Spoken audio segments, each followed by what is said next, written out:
आदरपूर्वक नमस्कार। कोरोना संक्रमण से मुकाबला करते हुए दुनिया को अब 4 महीने से ज्यादा समय बीत गया है।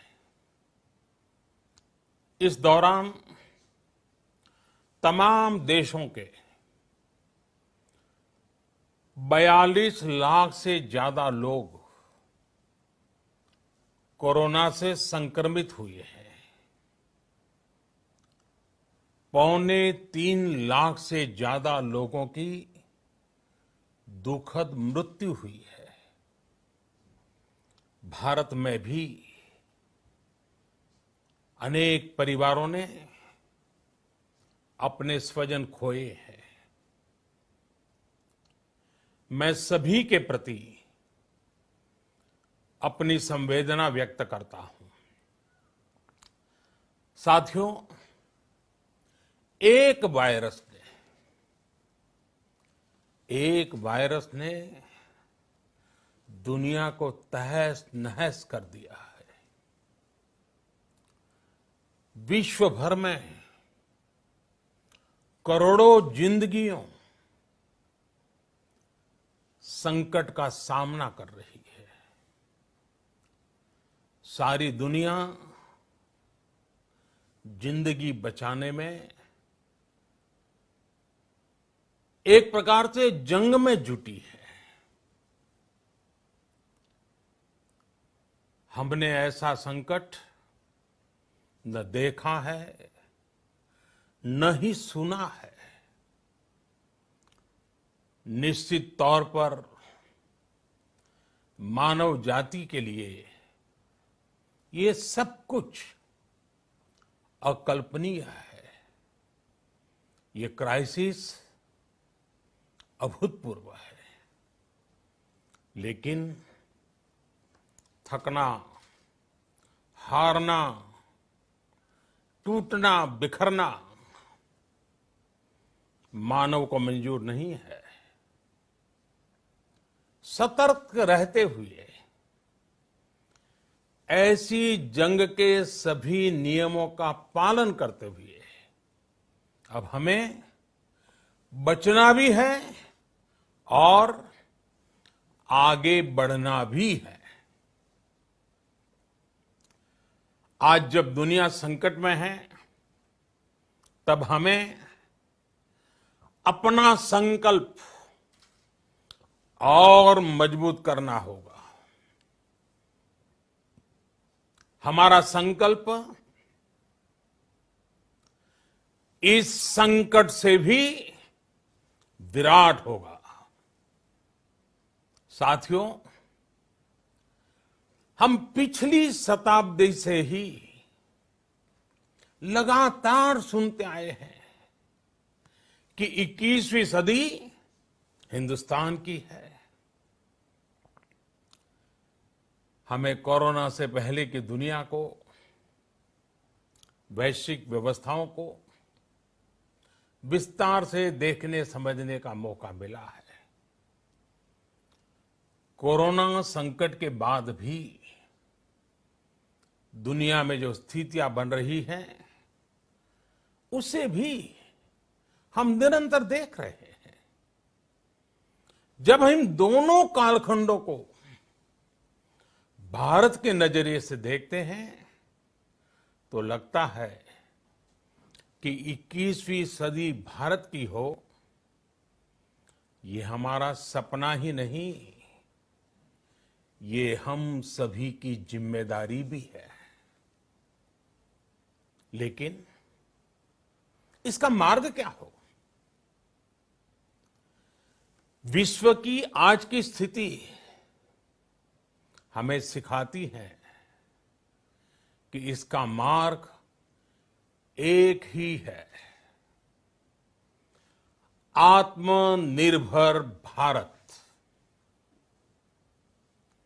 हमारे यहां शास्त्रों में कहा गया है, एषः पंथः, यानी यही रास्ता है आत्मनिर्भर भारत। साथियों, एक राष्ट्र के रूप में आज हम एक बहुत अहम मोड़ पर खड़े हैं। इतनी बड़ी आपदा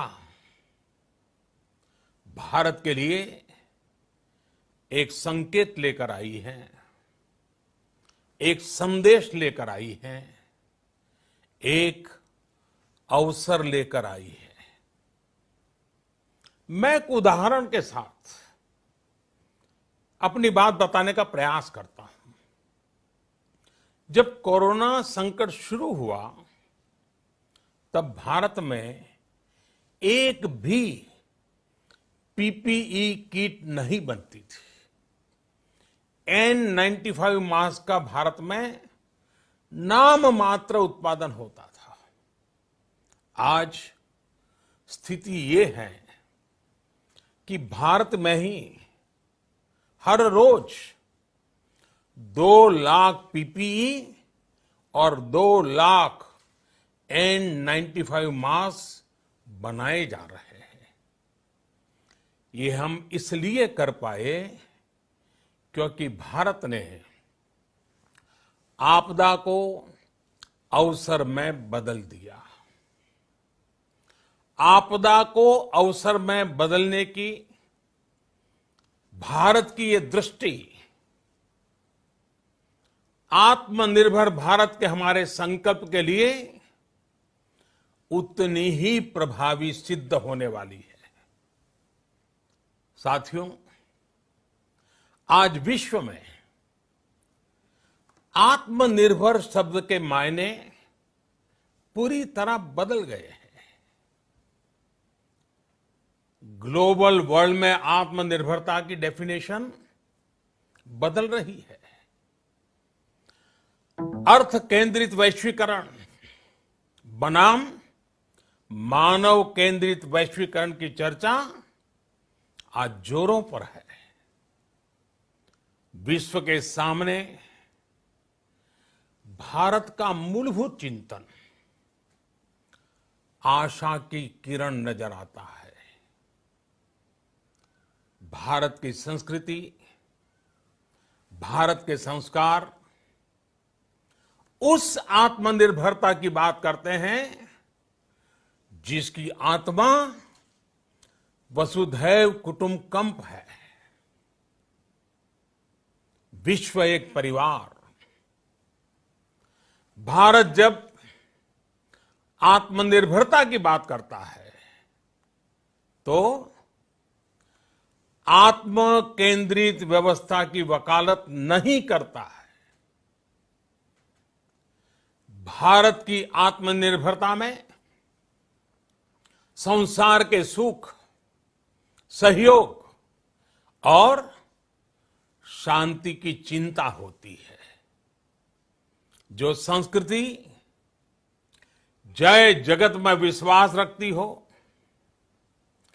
जो जीव मात्र का कल्याण चाहती हो, जो पूरे विश्व को परिवार मानती हो, जो अपनी आस्था में माता भूमि ही पुत्रो अहम पृथ्वी इसकी सोच रखती हो, जो पृथ्वी को मां मानती हो, वो संस्कृति, वो भारत भूमि जब आत्मनिर्भर बनती है तब उससे एक सुखी समृद्ध विश्व की संभावना भी सुनिश्चित होती है। भारत की प्रगति में तो हमेशा विश्व की प्रगति समाहित रही है। भारत के लक्ष्यों का प्रभाव, भारत के कार्यों का प्रभाव विश्व कल्याण पर पड़ता ही है। जब भारत खुले में शौच से मुक्त होता है तो दुनिया की तस्वीर भी बदलती है।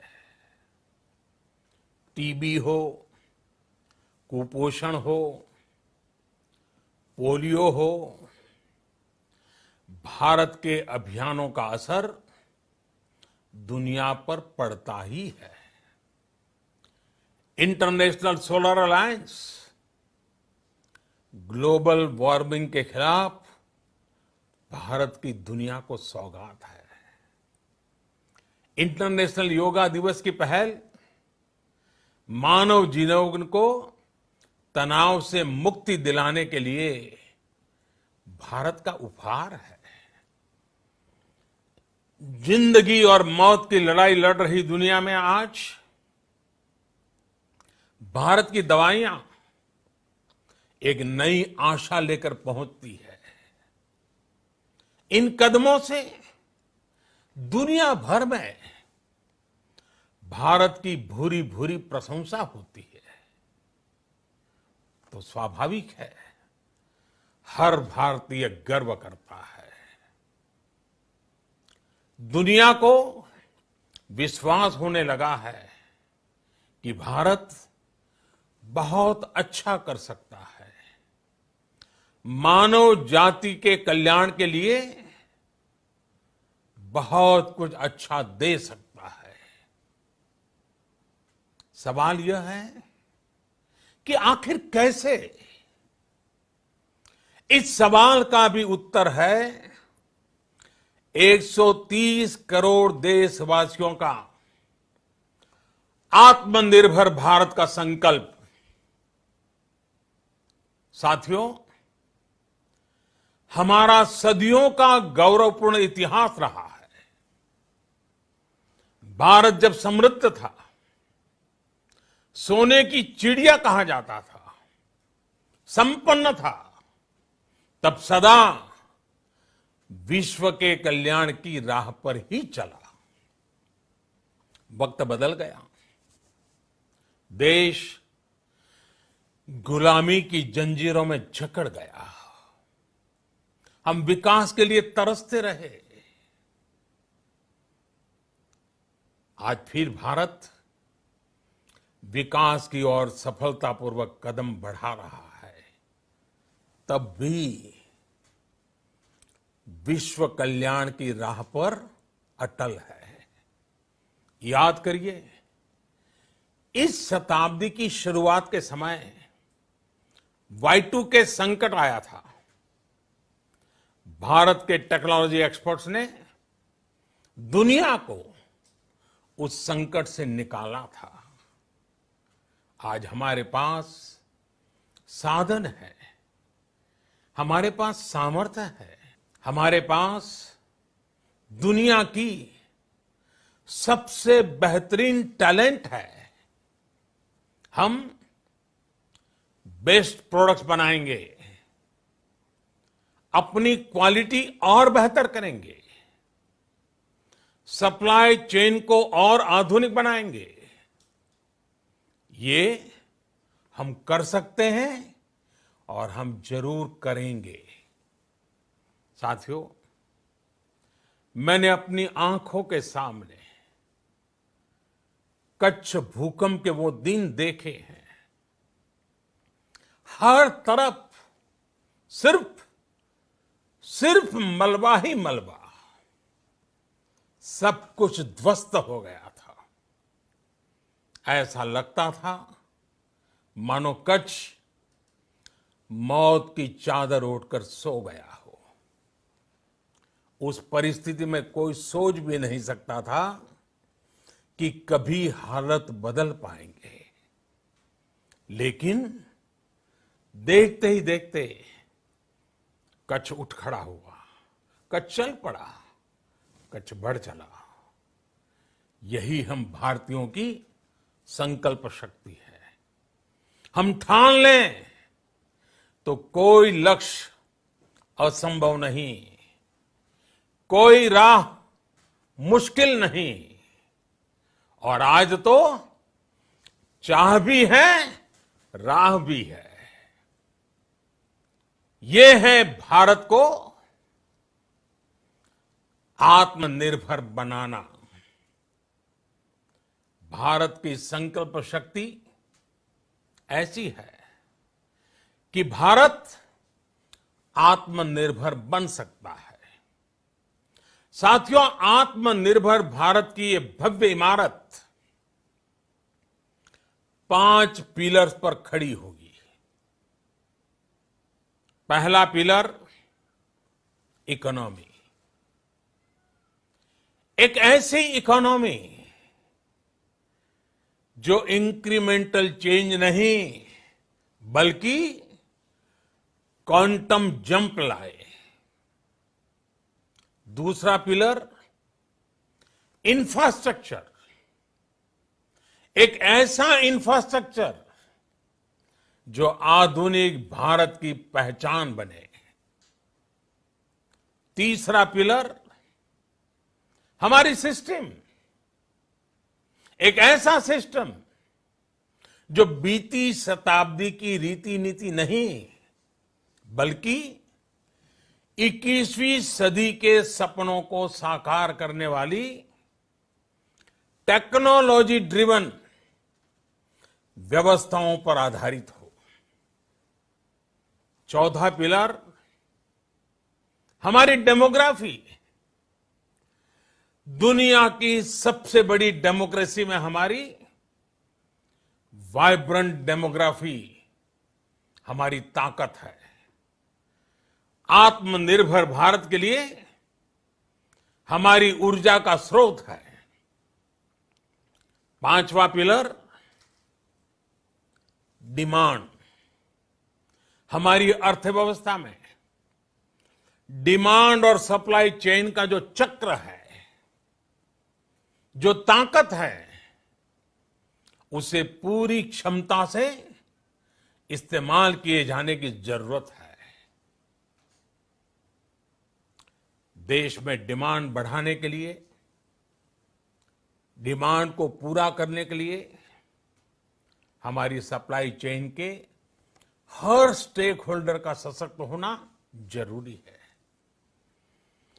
हमारी सप्लाई चेन, हमारी आपूर्ति की उस व्यवस्था को हम मजबूत करेंगे जिसमें मेरे देश की मिट्टी की महक हो, हमारे मजदूरों के पसीने की खुशबू हो।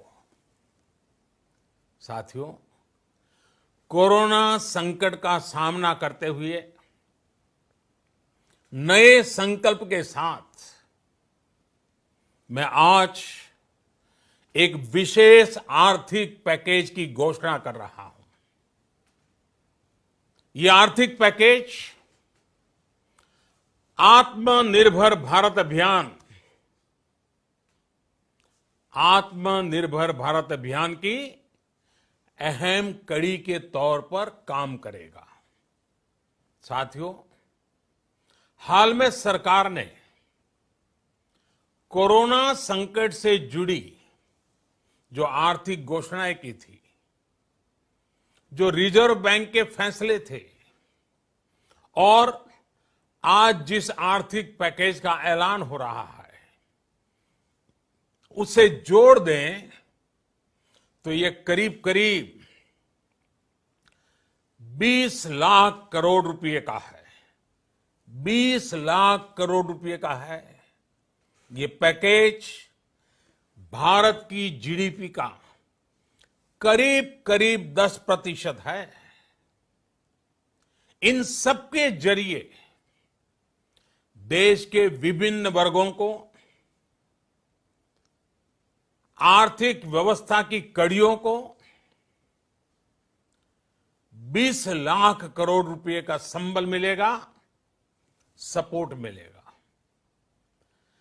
20 लाख करोड़ रुपए का ये पैकेज 2020 में देश की विकास यात्रा को 20 लाख 2020 में आत्मनिर्भर भारत अभियान को एक नई गति देगा। आत्मनिर्भर भारत के संकल्प को सिद्ध करने के लिए इस पैकेज में लैंड, लेबर, लिक्विडिटी और लॉज सभी पर बल दिया गया है। ये आर्थिक पैकेज हमारे कुटीर उद्योग, गृह उद्योग, हमारे लघु मंझोले उद्योग, हमारे एमएसएमई के लिए हैं, जो करोड़ों लोगों की आजीविका का साधन है, जो आत्मनिर्भर भारत के हमारे संकल्प का मजबूत आधार है।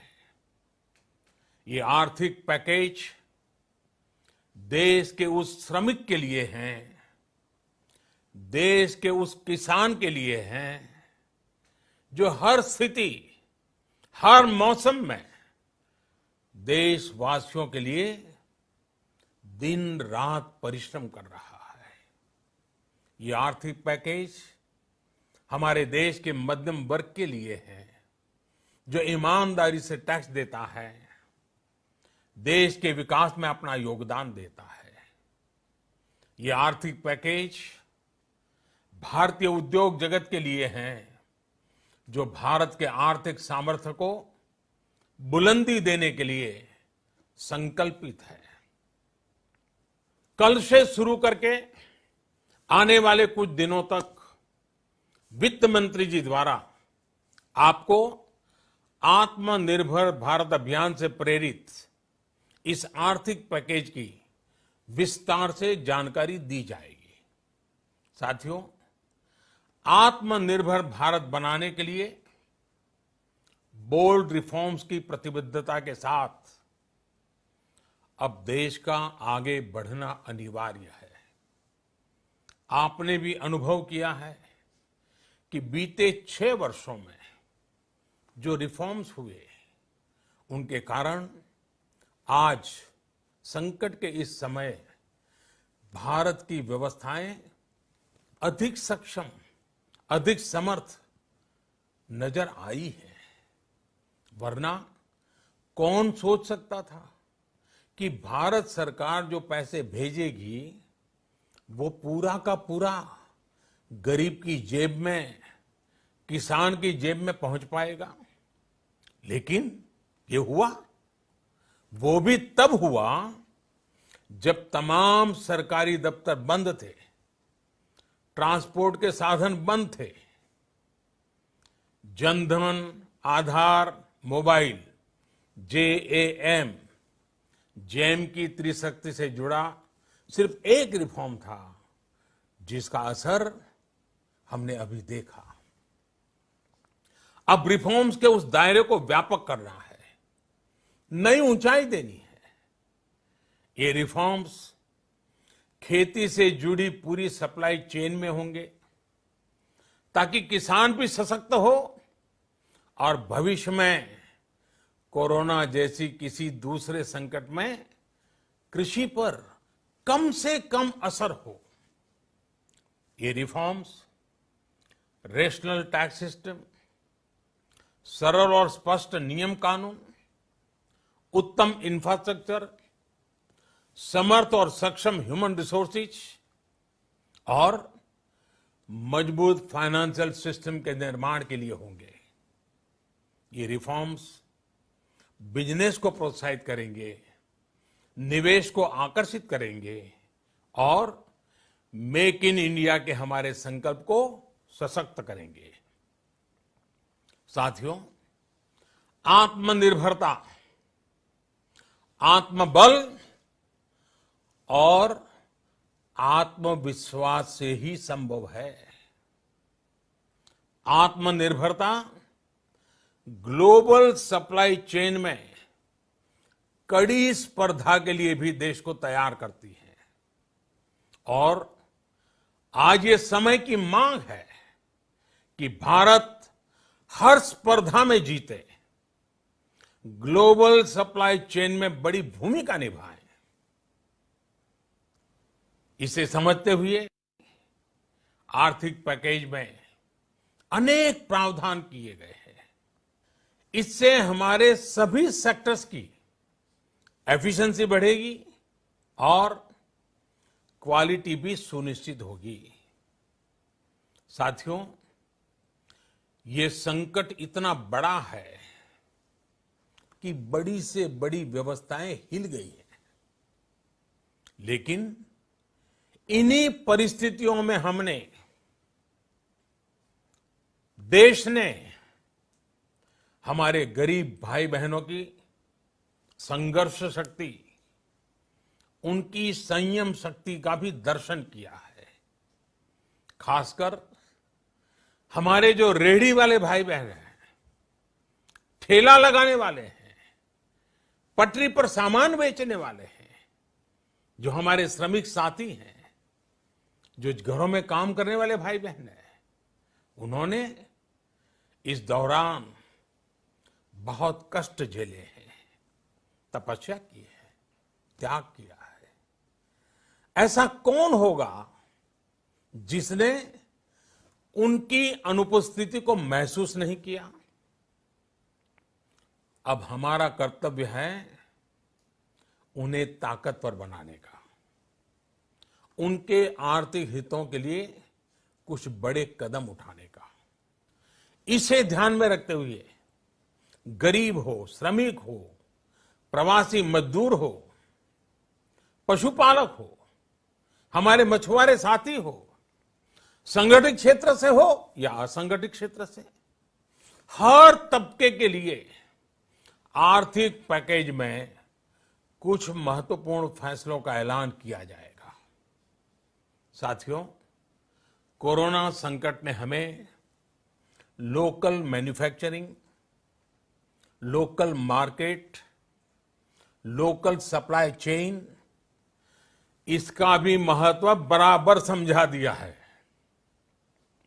संकट के समय में लोकल ने ही हमारी डिमांड पूरी की है, हमें इस लोकल ने ही बचाया है। लोकल सिर्फ जरूरत नहीं, बल्कि हम सबकी जिम्मेदारी है। समय ने हमें सिखाया है कि लोकल को हमें अपना जीवन मंत्र बनाना ही होगा। आपको आज जो ग्लोबल ब्रांड्स लगते हैं, वो भी कभी ऐसे ही बिल्कुल लोकल थे, लेकिन जब वहां के लोगों ने उनका इस्तेमाल शुरू किया, उनका प्रचार शुरू किया, उनकी ब्रांडिंग की, उन पर गर्व किया, तो वो प्रोडक्ट्स लोकल से ग्लोबल बन गए।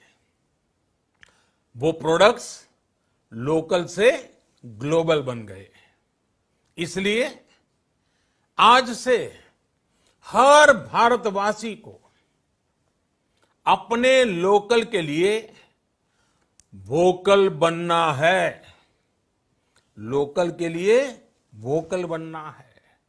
न सिर्फ लोकल प्रोडक्ट्स खरीदने हैं, बल्कि उनका गर्व से प्रचार भी करना है।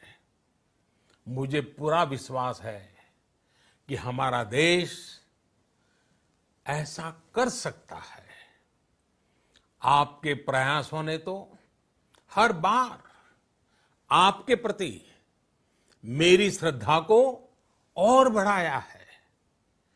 मैं गर्व के साथ एक बात महसूस करता हूं, याद करता हूं, जब मैंने आपसे देश से खादी खरीदने का आग्रह किया था, यह भी कहा था कि देश के हैंडलूम वर्कर्स को सपोर्ट करें। आप देखिए, बहुत ही कम समय में खादी और हैंडलूम दोनों को ही डिमांड और बिक्री रिकॉर्ड स्तर पर पहुंच गई। इतना ही नहीं, उसे आपने बड़ा ब्रांड भी बना दिया। बहुत छोटा सा प्रयास था, लेकिन परिणाम मिला, बहुत अच्छा परिणाम मिला। साथियों, सभी एक्सपर्ट्स बताते हैं, साइंटिस्ट बताते हैं कि कोरोना लंबे समय तक हमारे जीवन का हिस्सा बना रहेगा। लेकिन साथ ही हम ऐसा भी नहीं होने दे सकते कि हमारी जिंदगी सिर्फ और सिर्फ कोरोना के इर्द गिर्द ही सिमट कर रह जाए। हम मास्क पहनेंगे, 2 गज दूरी का पालन करेंगे, लेकिन अपने लक्ष्यों को दूर नहीं होने देंगे। इसलिए लॉकडाउन का चौथा चरण, लॉकडाउन 4, पूरी तरह नए रंग रूप वाला होगा, नए नियमों वाला होगा। राज्यों से हमें जो सुझाव मिल रहे हैं, उनके आधार पर लॉकडाउन 4, इससे जुड़ी जानकारी भी आपको 18 मई से पहले दी जाएगी। मुझे पूरा भरोसा है कि नियमों का पालन करते हुए हम कोरोना से लड़ेंगे भी और आगे भी बढ़ेंगे। साथियों, हमारे यहां कहा गया है, सर्वम आत्मवशम सुखम, अर्थात जो हमारे वश में है, जो हमारे नियंत्रण में है, वही सुख है। आत्मनिर्भरता हमें सुख और संतोष देने के साथ साथ सशक्त भी करती है। 21वीं सदी भारत की सदी बनाने का हमारा दायित्व आत्मनिर्भर भारत के प्रण से ही पूरा होगा। इस दायित्व को 130 करोड़ देशवासियों की प्राण शक्ति से ही ऊर्जा मिलेगी। आत्मनिर्भर भारत का ये युग हम भारतवासी के लिए नूतन प्रण भी होगा, नूतन पर्व भी होगा। अब एक नई प्राण शक्ति, नई संकल्प शक्ति, उसे लेकर के हमें आगे बढ़ना है। जब आचार विचार कर्तव्य भाव से सराबोर हो, कर्मठता की पराकाष्ठा हो, कौशल्य की पूंजी हो, तो आत्मनिर्भर भारत बनने से कौन रोक सकता है। हम भारत को आत्मनिर्भर भारत बना सकते हैं। हम भारत को आत्मनिर्भर बनाकर रहेंगे। इस संकल्प के साथ, इस विश्वास के साथ मैं आपको बहुत बहुत शुभकामनाएं देता हूं। आप अपने स्वास्थ्य का, अपने परिवार, अपने करीबियों का जरूर ध्यान रखिए। बहुत बहुत धन्यवाद।